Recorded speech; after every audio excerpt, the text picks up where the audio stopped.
She called me a silent partner. She meant it as an insult. My daughter said it at the closing dinner for Ashford Kemper Realty Group's largest acquisition in 11 years. $43 million.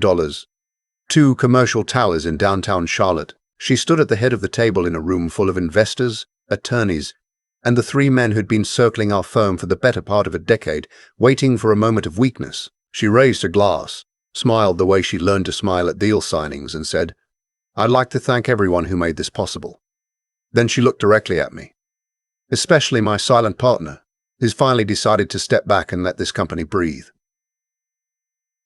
Everyone laughed, even the ones who knew what it meant. I was 63 years old.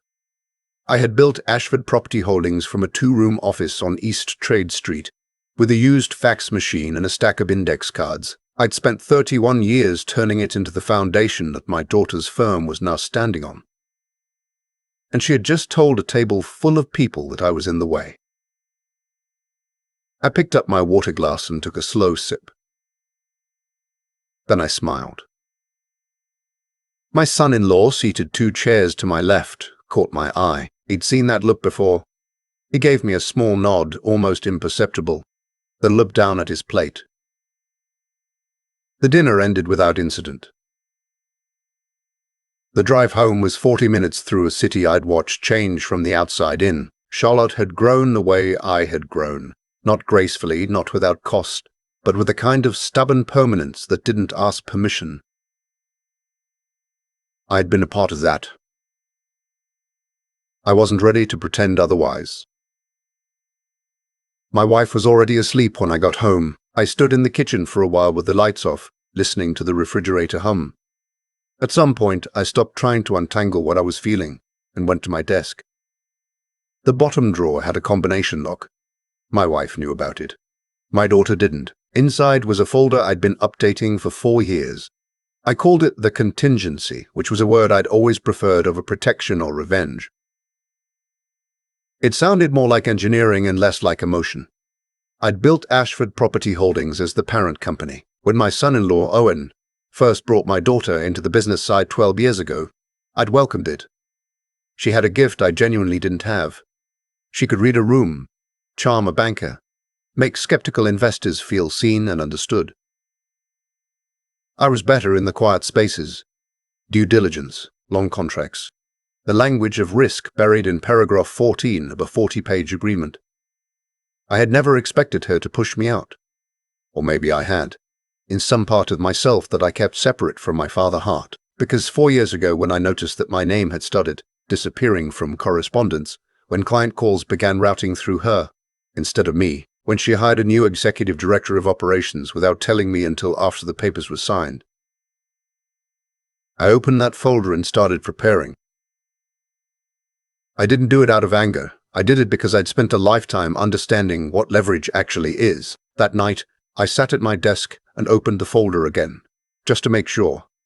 Ashford Property Holdings still owned the master licensing agreements for every piece of property management software our firm used, including Vestry, the platform my daughter's company had built its entire backend on. She thought Vestry was theirs.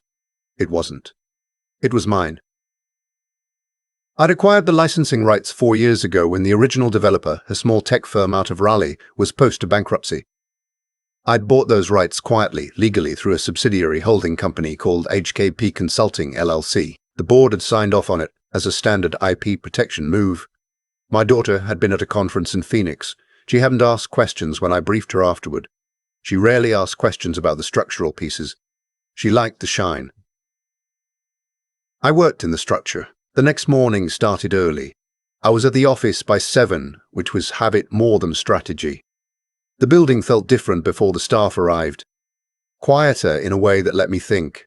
My phone buzzed at 7:42. My daughter. I let it go to voicemail. At 8:15, Owen texted, "Can we talk today? Not about last night. About something else." I replied, "My office." 9 o'clock. He arrived exactly on time, which was one of the things I'd always respected about him. He closed the door and sat down without being asked.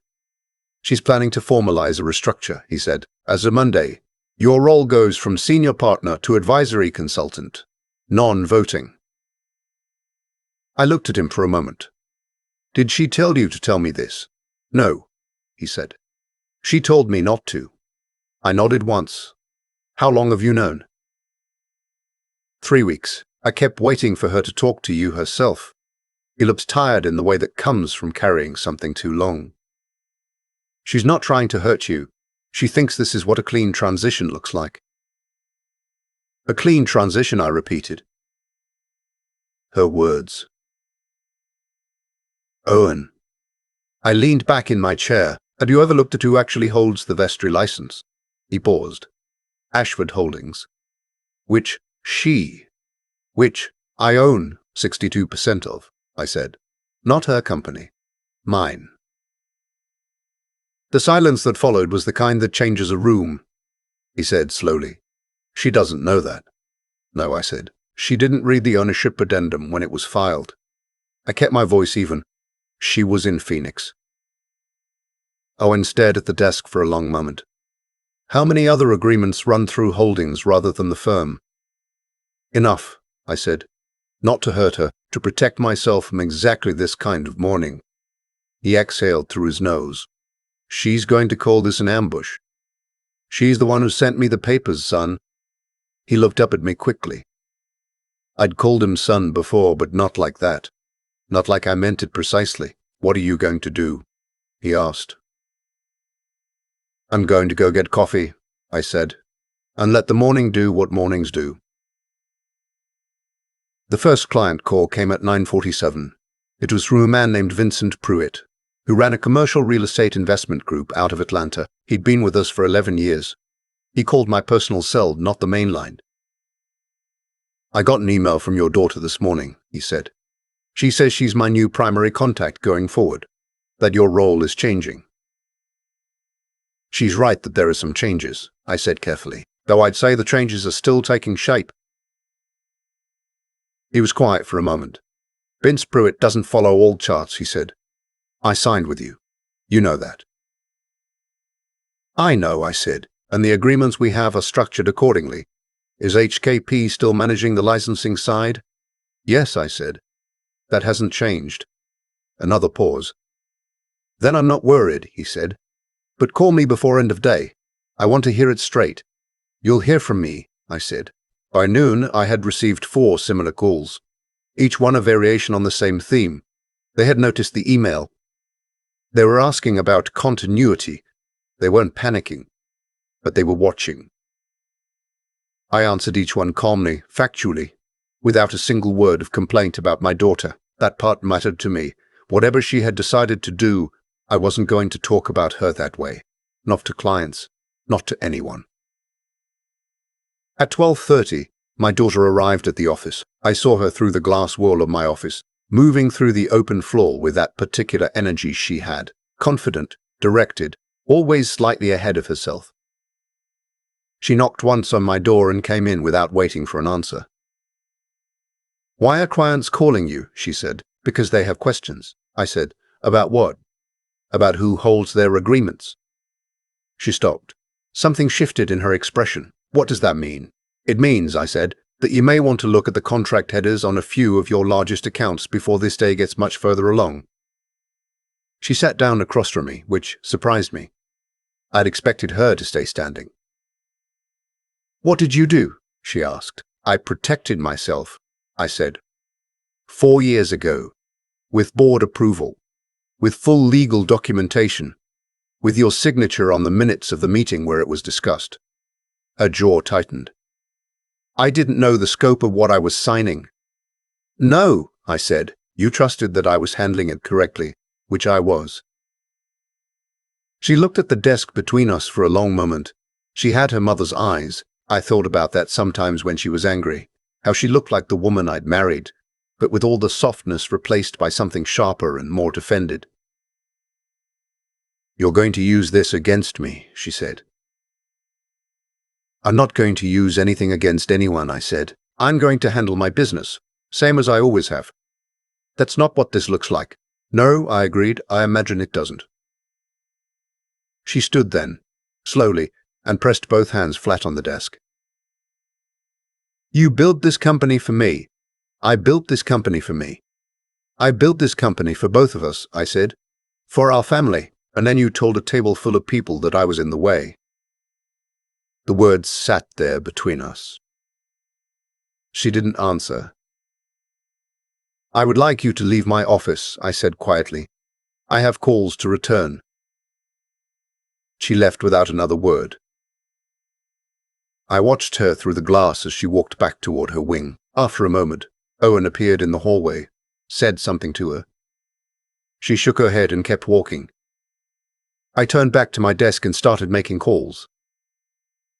That evening, I sat on my porch with a glass of iced tea and my phone face down on the table beside me. My wife came out around 7 and sat in the chair next to mine without asking what was wrong. We'd been married 38 years. She already knew. She called me, my wife said. I figured. She said you ambushed her. She sent me into retirement without a conversation, I said, at a dinner. In front of the people who respect me. My wife was quiet for a while. What's going to happen? I don't know yet, I said. I'm not trying to destroy what she's built. I want that to be clear. I know that, my wife said. Does she? I picked up my glass. She will. The emergency board meeting happened 2 days later. I wasn't invited, which told me everything I needed to know about how serious the situation had become. My attorney, a woman named Dana Forsyth who had represented me for 22 years, attended as my legal representative. I stayed home and waited. Dana called me at 11:48 in the morning. You would have enjoyed this, she said. I almost smiled. Tell me. Your daughter opened by characterizing the HKP licensing structure as a unilateral action taken without proper disclosure. 2 board members, Coleman and Briggs, immediately asked to see the original meeting minutes. I had copies ready. And Coleman read the key language aloud. Primary licensor, HKP Consulting LLC, a wholly owned subsidiary of Ashford Property Holdings. The room went quiet. A pause. Then someone asked your daughter whether she had reviewed the ownership structure before announcing your transition.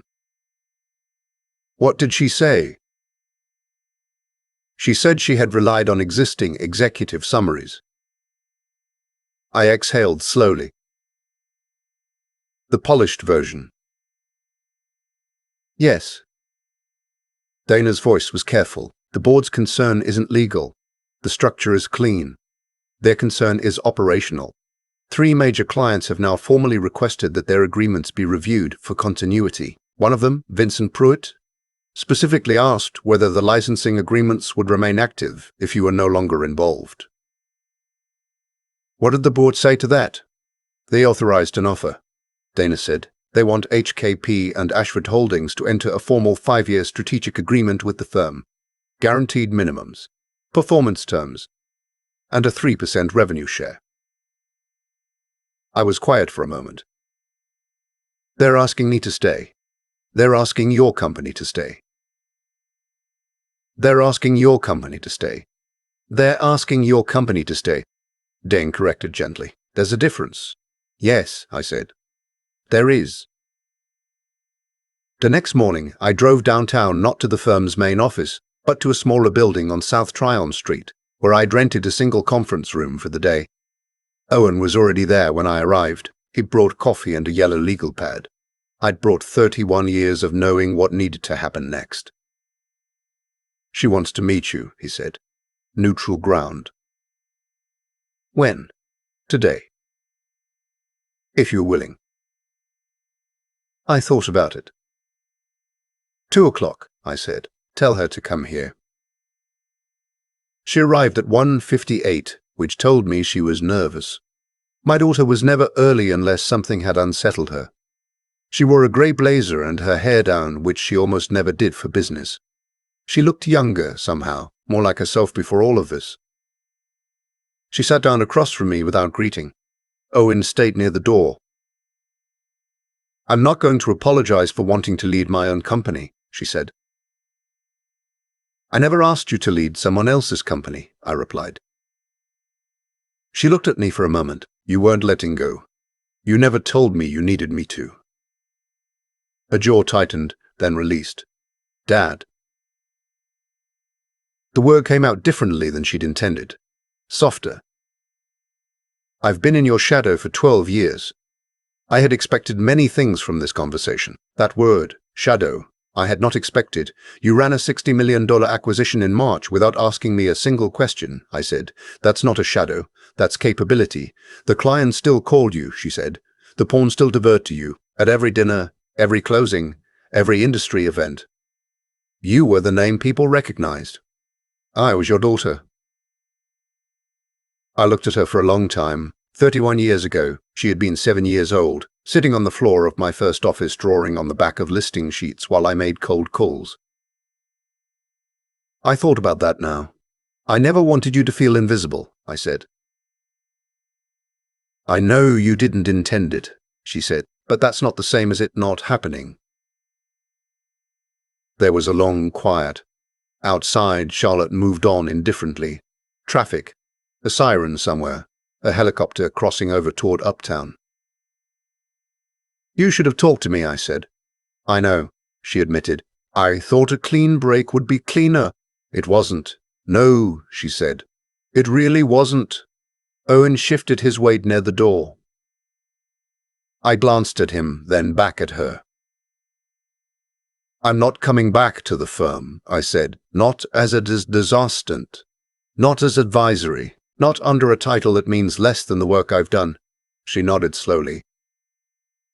I understand, but HKP will honor the licensing agreements, I continued, on terms that your firm can work with. I'm not here to pull the rug. I'm here to make sure that when I step back, I do it on my own terms. She looked at me carefully.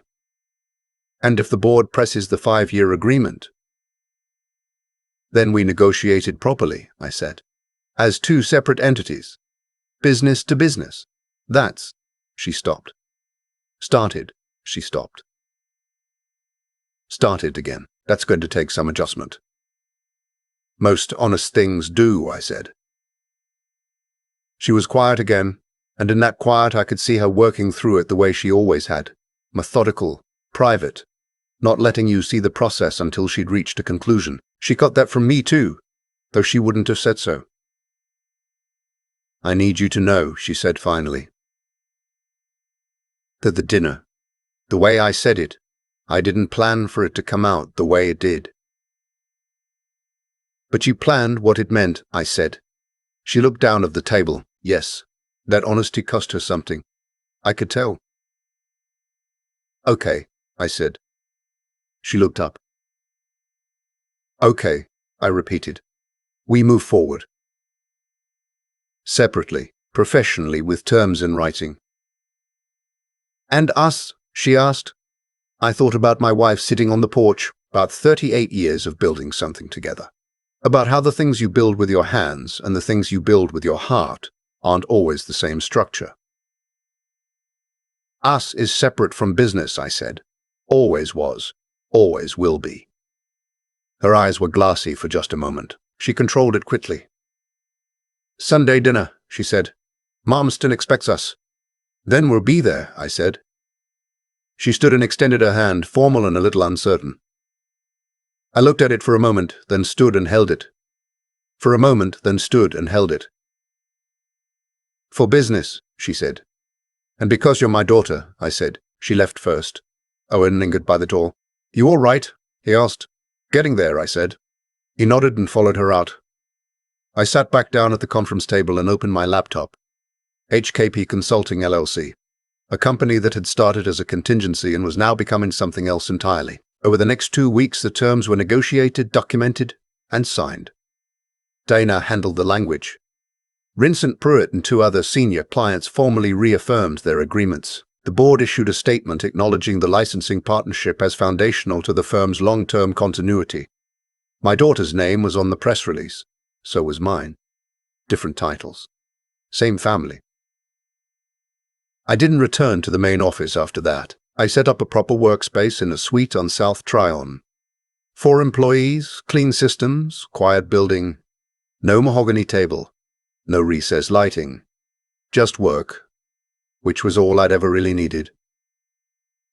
One afternoon, about a month after the conference room meeting, I found a card in my office mail, no return address, just my daughter's handwriting on the envelope. Inside, a single index card. The old kind. The kind I used to have stacked on my desk when she was 7 years old, drawing on listing sheets. 2 words. Thank you. I put it in the contingency folder. Not because it was strategy, because it was true. There's something people don't tell you about being underestimated by the people who love you. It doesn't make you angry, not exactly. It makes you quiet, and in the quiet, if you're paying attention, you find out what you actually built.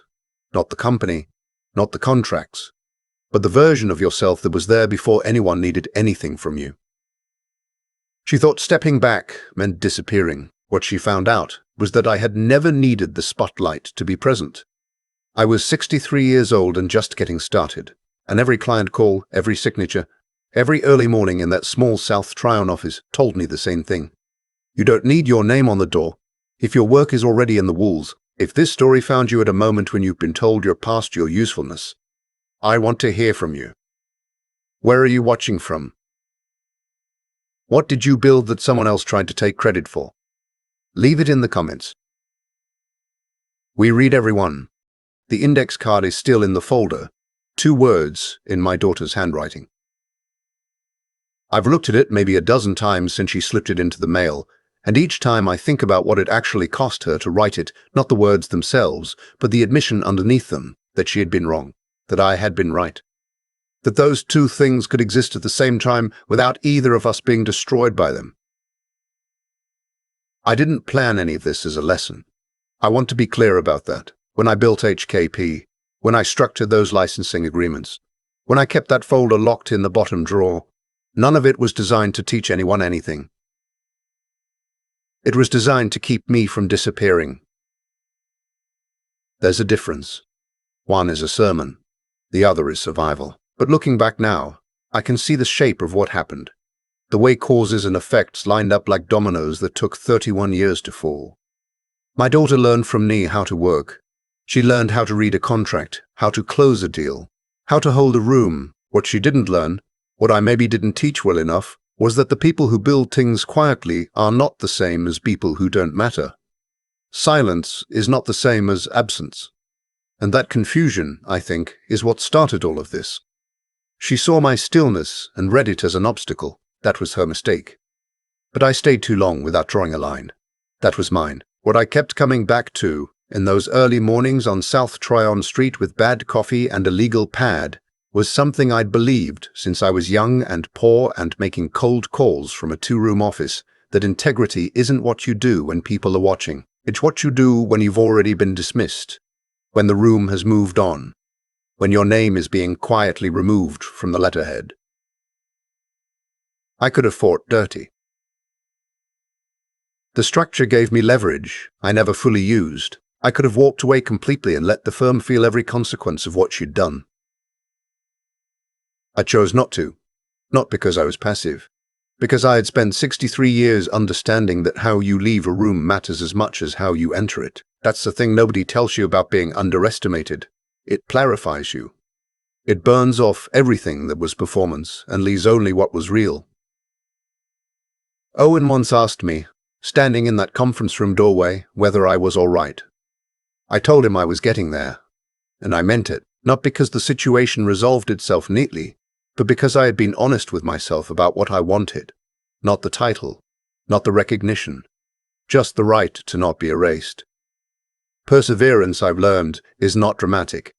It doesn't look like a man throwing things or raising his voice. It looks like a man going to the office at 7 in the morning after the worst dinner of his life, opening the bottom drawer, and getting to work. It looks like returning every client call with the same even tone, regardless of what's happening behind the scenes. It looks like 31 years of doing things correctly even when no one was checking. My daughter is still leading the firm. She's doing it better now, I think, because she understands that authority borrowed from someone else's sacrifice is not authority at all. That's not a lesson I taught her with words. It's one she learned when the room went quiet and the numbers told the truth. I don't need her to say thank you again. The card is enough. It tells me she's the kind of person who, when she realizes she's been wrong, says so. I raised her, at least in part. I'll take some credit for that.